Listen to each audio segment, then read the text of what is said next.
Ang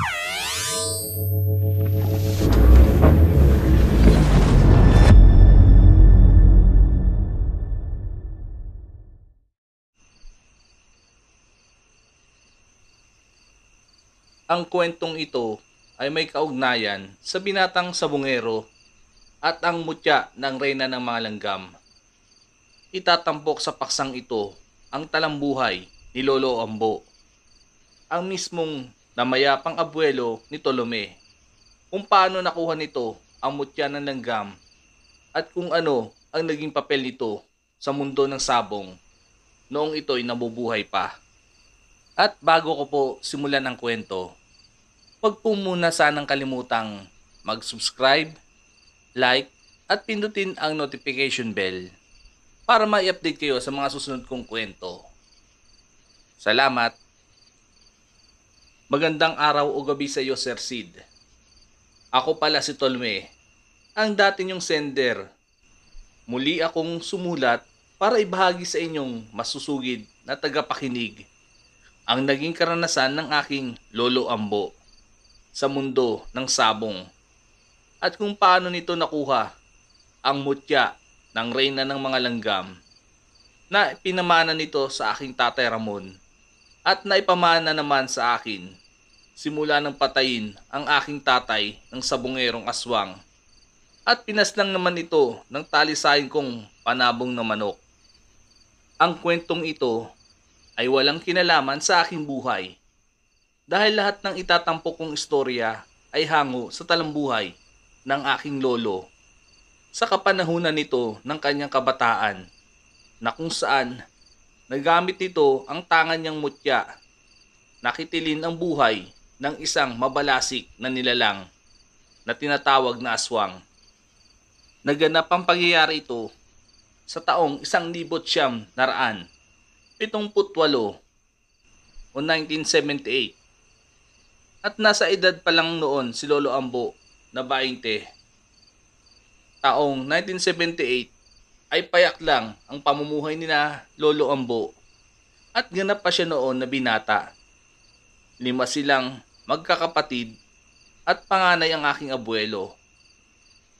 Isang hamak na manlalako ng kakanin ang kanyang ina at mangingisda naman ang kanyang ama. Salat sila sa kanilang pamumuhay noon dahil sa estado ng kanilang kabuhayan. Hindi noon nakapagtapos sa elementarya si Lolo Ambo dahil sa matinding kahirapan. Bukod sa lahat ay mahina rin ang utak ng aking lolo at hirap itong bumasa at sumulat. Sa madaling salita ay mangmang si Lolo Ambo pagdating sa klase. Gayunpaman, kahit na mangmang si Lolo Ambo, ay may busilak naman itong puso at masipag sa trabaho. Sa murang edad niya noon, ay tumutulong na siya sa paghahanap buhay upang mairaos ang pang-araw-araw nilang pangangailangan. Sumasama noon si Lolo Ambo sa kanyang ama tuwing pumapalaot ito upang mamingwit ng mga isda. Ang nauhuli naman nilang sariwang isda ay inilalako ng kanilang ina tuwing umaga at sa hapon naman ay naglalako ito ng mga kakanin. Ngunit hindi pa rin sapat ang kanilang kinikita dahil may maliliit na kapatid noon si Lolo Ambo. Halos sa sobrang kasipagan noon ng aking lolo, tuwing mababa ang tubig sa karagatan, ay tumutungo ito sa tabing dagat upang kumuha ng mga lamang dagat na pwede nilang ulamin para makatipid sa kanilang mga gastusin. Dumating na rin sa punto na nagkasakit noon ang bunsong kapatid ni Lolo Ambo at kinumbulsyon ito dahil sa mataas na lagnat na labis ikinabahala ng kanyang mga magulang. Kailangan nila itong dalhin sa pampublikong ospital upang ipagamot. Dahil kulang sila sa salapi at kailangan nilang bumili ng mga gamot na kakailanganin ng bunso niyang kapatid na halos magdadalawang taon pa lamang noon at todo kayod sa pamamalaot ang kanyang ama at si Lolo Ambo naman ang nagbabantay sa ilan niyang mga kapatid na naiwan sa kanilang tahanan. Dahil naroon sa ospital ang kanyang ina at binabantayan ng bunso niyang kapatid na hindi pa rin humuhupa ang mataas na temperatura ng katawan. Ngunit ang kamalasan na iyon na dumapo sa kanilang buhay ay may kaakibat na swerte dahil sa isang pangyayari na hindi inaasahan. Isang araw, habang naglilinis si Lolo Ambo sa kanilang tahanan, ay napansin noon ng aking lolo ang isang bahay ng langgam na nakasadlak sa lupa malapit sa kanilang kusina kung saan doon nakatirik ang kanilang kalan na dekahoy. Dumating na rin sa punto na pinagkakagat ng langgam sa paa si Lolo Ambo, dahilan para sunugin niya ang bahay ng mga langgam sa pamamagitan ng kahoy na panggatong na may sulo. Matapos niyang sunugin ang bahay ng langgam, ay halos marami sa kanila ang namatay at ang iba na may nagsilikas. Ngunit nang sirain ni Lolo Ambo ang maumbok na lupa, ay isang makintab na maliit na ubalong bato ang umagaw ng atensyon sa kanya, na tila nabighani siya sa taglay nitong ganda dahil sa kakaiba nitong at namumukod tangi ang kulay na tila parang batong mineral. Dinampot ito noon ni Lolo Ambo at inilagay sa kanyang bulsa upang gawin niyang kwintas bilang palamuti sa kanyang katawan. Tanging si Lolo lang noon at ang iba niyang kapatid ang nasa loob ng kanilang pamamahay dahil nasa laot ang kanyang ama. Si Lolo Ambo na rin ang nagpapakain sa maliliit niyang kapatid na tila siya ang humalili sa kanyang ina bilang isang ilaw ng tahanan. Matapos niya noon pakainin at asikasuhin ang kanyang mga kapatid, ay muli niyang dinukot sa kanyang bulsa ang kakaibang uri ng bato. Nagkataon rin noon na may maliit na butas ito, kaya't nilagyan niya ito ng tansi upang gawing kwintas na agad naman niyang isinuot sa kanyang leeg matapos lagyan ng tali. Kinahapunan, nagpaalam ang aking lolo sa kanyang mga kapatid na huwag lalabas ng kanilang tahanan dahil mag-iigib siya sa balon na may ilang metrong layo sa kanilang bahay. Ang balong iyon ay para sa buong naninirahan sa kanilang sityo. Habang umiigib si Lolo Ambo noon sa balon, ay may nakasabayan siyang matandang lalaki na mag-iigib rin ng tubig. At ang matandang iyon ay isang magaling na albularyo at manggagamot sa kanilang lugar. Kahit na matanda na ang nasabing albularyo, ay malakas pa rin ito sa kalabaw dahil na rin sa tinatangan nitong medalyon na 7 arkangheles na nagsisilbing kabal sa kanyang katawan. Nalaman ko ang tungkol sa bagay nito dahil naikwento rin ito sa akin ni inay, na naikwento naman sa kanya ni Lolo Ambo noong ito'y nabubuhay pa. Akmang bubuhatin ko na sana noon ang 2 timba na naglalaman ng inigib kong tubig sa balon, ay napansin ko na tila mariing pinagmamasdan ng matandang albularyo ang suot kong kwintas na parang kinikilatis niya ito. "Ambo, iyo, saan mo nakuha ang suot mong kwintas?" Usisang tanong ng matandang albularyo sa aking lolo. Lolo, nakuha ko lang ito kaninang umaga sa pinamamahayan ng mga langgam sa lupa sa loob ng aming kusina." Tugon naman dito ni Lolo Ambo. "Iho, hindi mo ba alam na isang mahalagang uri ng bato ang nakasabit sa iyong leeg? Ang batong iyan ay mutya ng reyna ng mga langgam. Bihira lang ang magkaroon ng ganyang mutya. Mapalad ka, iho, dahil magbibigay ng swerte sa buhay mo ang batong iyan. Nagtatangan ka ng mutya at kailangan mo yan alagaan at bubusugin ng dasal tuwing araw ng Biyernes." Mahabang pagpapaliwanag noon ng matandang manggagamot sa aking abuelo. Hinawakan ng albularyo ang kwintas na bato ni Lolo Ambo at taimtim itong umusal ng dasal na parang inalaya ng orasyon upang buhayin ang natutulog nitong kapangyarihan. Wala namang nagawa noon si Lolo kundi pagmasdan ang ginagawa ng matandang manggagamot. Batid nito na nagsasabi ito ng totoo dahil marami na itong napagaling ng mga tao sa kanilang baryo at malawak ang kaalaman nito pagdating sa mga itim na elemento, engkanto, lamang lupa at mga aswang, pati sa mga kulam at bati ay kaya rin lunasan nito at pagalingin. Matapos noon umusal ng taimtim na dasal ang matandang albularyo, ay magiliw itong ngumiti at nagwika na alagaan ni Lolo Ambo ang kanyang tinatangan na mutya na parang karugtong ng kanyang buhay. Labis namang natuwa si Lolo Ambo sa mga sinabi sa kanya noon ng matanda at tinandaan niya rin ang mga habilin nito. Malugod na nagpasalamat ang aking abuelo bago ito tuluyang umalis habang buhat niya ng magkabilang kamay ang 2 timba. Nagdilang anghel naman ang mga sinabi sa kanya ng matandang albularyo dahil kinabukasan ay isang magandang pangyayari ang naganap sa kanyang buhay na hindi niya lubos maunawaan na tila hulog ng langit sa kanya ang mutya ng langgam. Kinagabihan, muling pumalaot ang kanyang ama dahil kaunti lamang ang nahuli nitong isda sa kasagsagan ng umaga. Nagkataon naman na maraming nahuling isda ng gabing iyon ang kanyang ama at madaling araw na ito nakauwi galing sa laot. Kinabukasan, araw noon na Sabado, nang ilako ni Lolo Ambo sa kanilang sityo ang mga nahuling isda ng kanyang ama. Sakto namang napadaan siya sa nagaganap na tubadahan sa kanilang lugar at doon niya rin napaubos ang paninda niyang isda dahil binili ito ng ilang sabungero. Matapos niyang maibenta ang mga isda ay tila may umuudyok sa kanya na tumuya at pumusta sa nagaganap na tupada. May bumubulong rin sa kanyang tenga na pumusta siya sa magaganap na salpukan ng mga manok. At doon na rin pumasok sa isipan niya ang sinabi sa kanya ng matandang albularyo na magdadala ng swerte sa kanya ang mutya ng langgam. Upang mapatunayan niya ito, ay walang alinlangan na pumusta si Lolo Ambo sa magaganap na digmaan ng mga manok.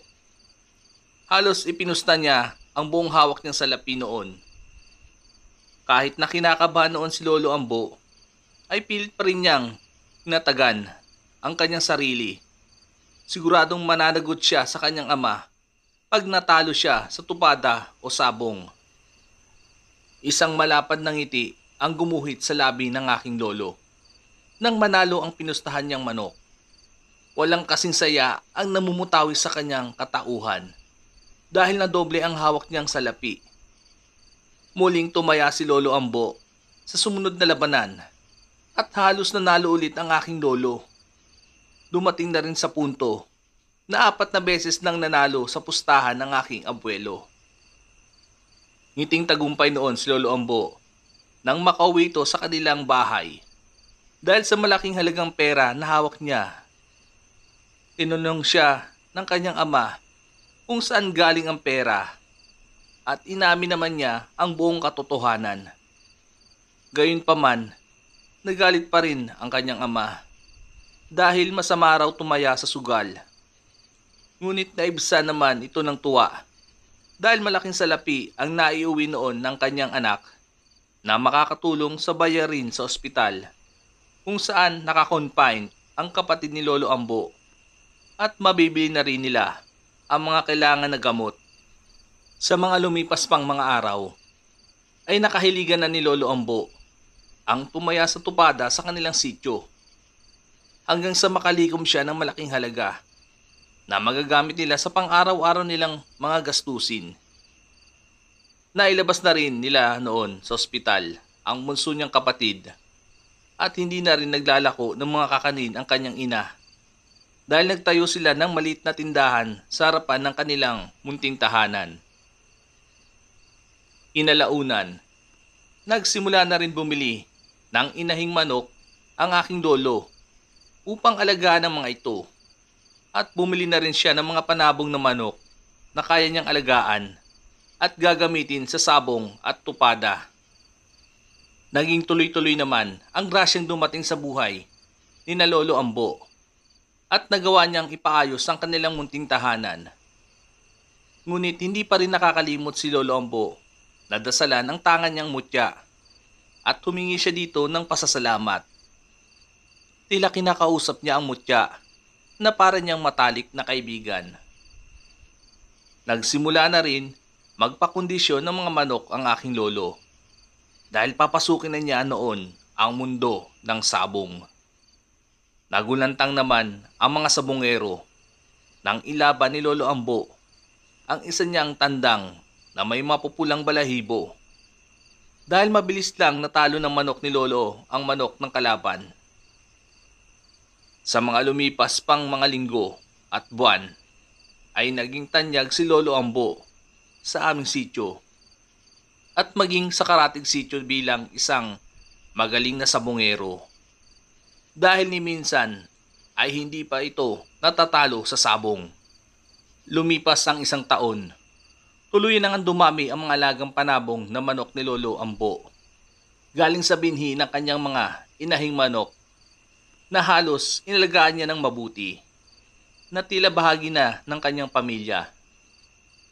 Naitaguyod ng aking lolo ang kanilang pamumuhay dahil sa sabong at naging maunlad ng kanilang pamilya. Ang dating salat sa buhay ay halos nag-uumapaw na ang salapi sa bulsa. At sila na rin ang nagiging takbuhan ng kanilang mga kababaryo tuwing manghihiram ang mga ito ng pera sa kanila. Hindi naman nakalimot si Lolo Ambo sa matandang albularyo dahil palagi niya itong binibigyan ng ilang kilong bigas at mga delata bilang pagtanaw ng utang na loob ng mga panahong iyon. Sir Sid, dahil sa kabaitan ni Lolo Ambo sa matandang manggagamot na minsan na nagbigay sa kanya ng malawak na kaalaman tungkol sa pangangalaga ng mutya.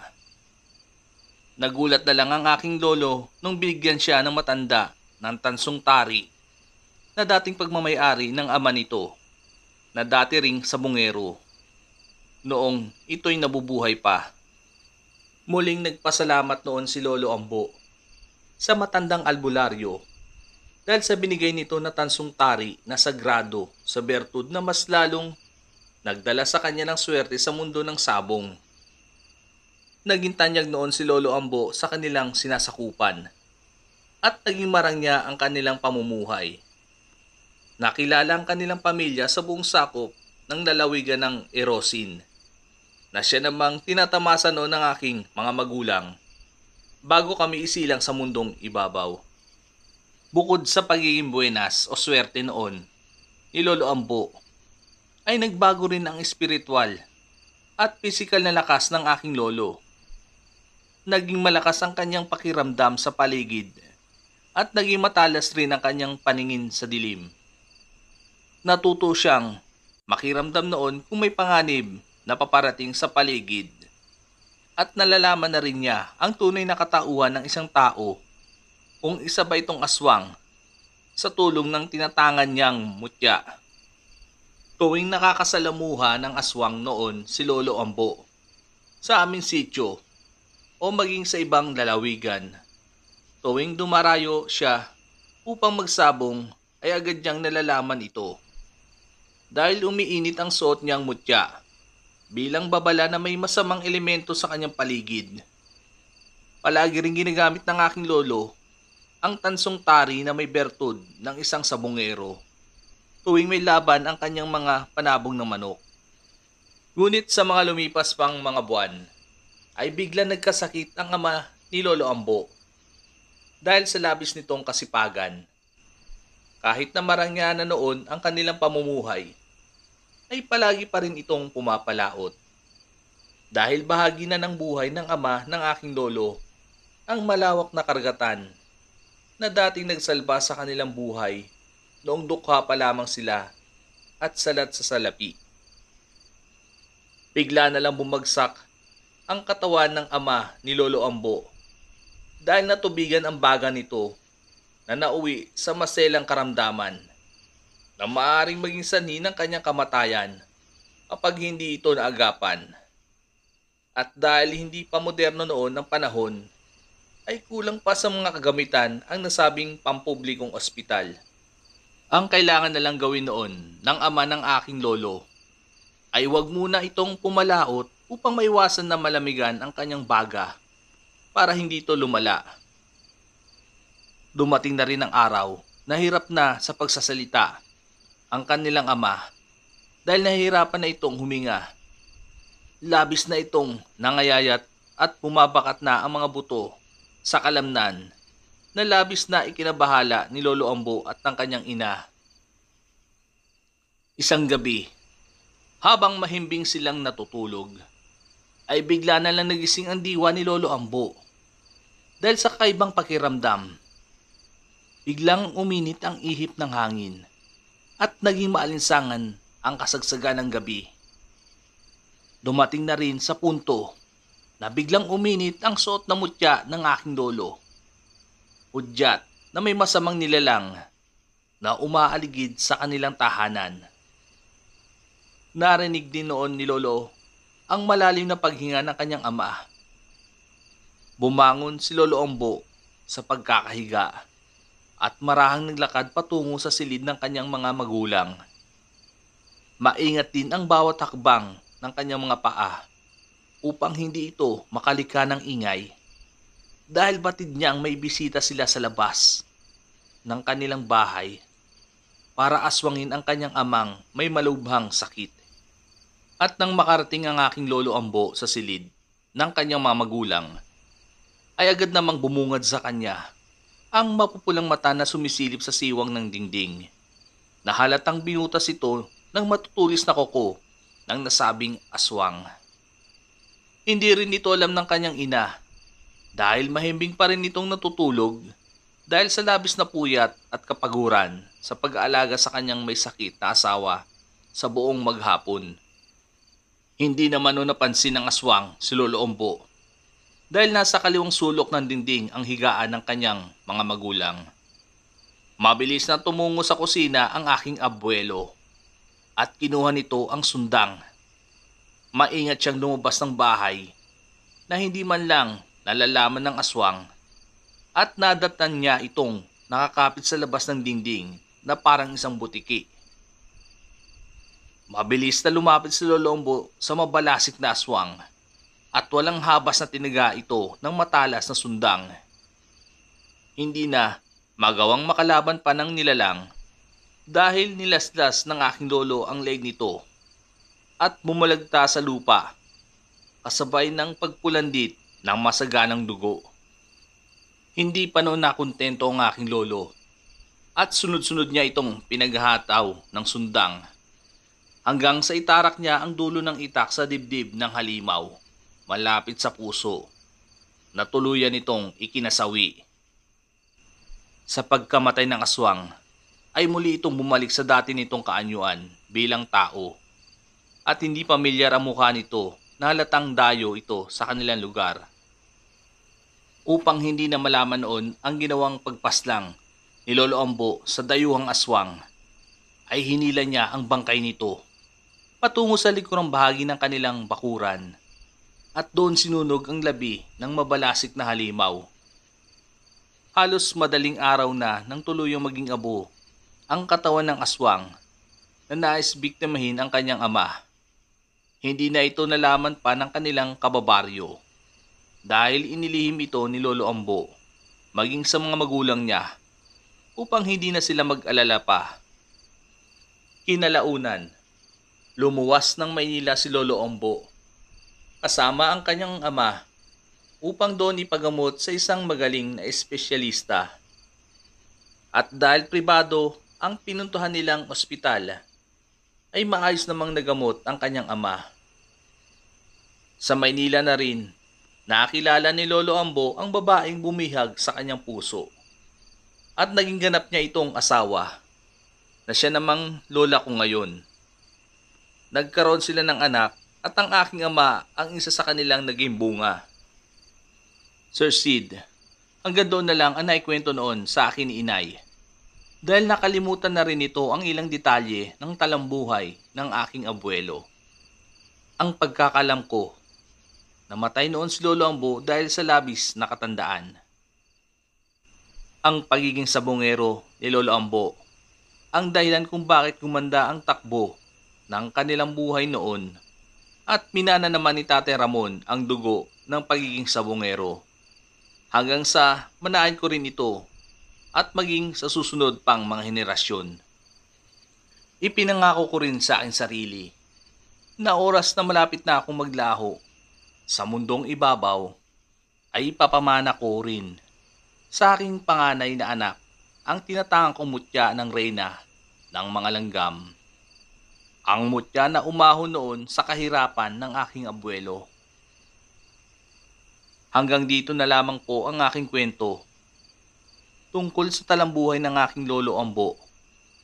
At sana'y maibigan ninyo ang pakikipagsapalaran noon ng aking lolo sa mundo ng sabong.